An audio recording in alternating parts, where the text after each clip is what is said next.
Hello friends, সুধাস ক্রিয়েশনে আপনাদের সবাইকে স্বাগত। আজকে আমি বাড়িতে পাতা দই করে দেখাচ্ছি। এর জন্য আমি আধা কিলো দুধ নিয়েছি। আধা কিলো দুধকে ফুটিয়ে আর গাঢ় করে নিয়েছি। এটা প্রায় হালকা গরম আছে বন্ধুরা।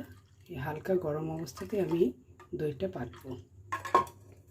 গরমকাল, খুব তাড়াতাড়ি দই বসে যায়, তবে আমি তবু এটাকে 5-7 লিটার একটু দইয়ের সাজা আগের দিন পেতেছিলাম, সেটা আমি একটু একটু করে বাটির মধ্যে দিয়ে দিলাম।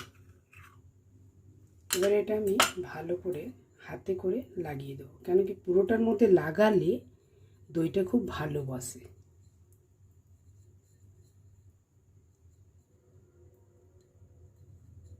এরকম করে লাগিয়ে আমি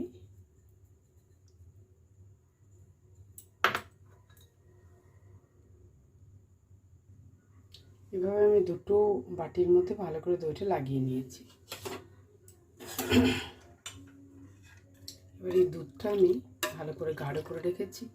দুধটা আমি এর মধ্যে ধীরে ধীরে ঢেলে দেবো। হাত ছোঁয়া গরম আছে, এটা জাস্ট আঙুলে ছোঁয়া যাচ্ছে।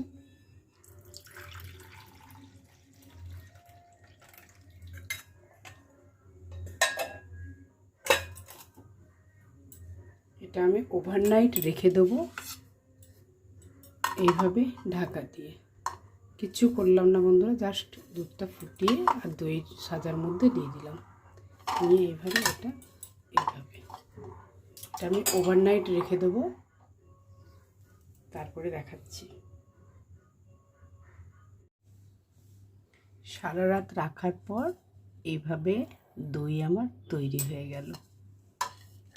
দেখুন, দুটো বাটিতে পেতেছিলাম, হয়ে গেছে দই তৈরি। এবারে আমি এটা অন্য বলে ট্রান্সফার করে দেখাচ্ছি। একটা থাক, একটা দেখাচ্ছি। এইভাবে বাড়িতে অবশ্যই বানিয়ে খাবেন বন্ধুরা, খুব সুন্দর দই হয়। এইভাবে একদম টাইট দই হয়, খেতেও খুব সুস্বাদু হয়। আপনাদের যদি ভালো লাগে বানিয়ে অবশ্যই খাবেন। খুব সহজেই বাজারের মতন দই তৈরি হয়ে যায়।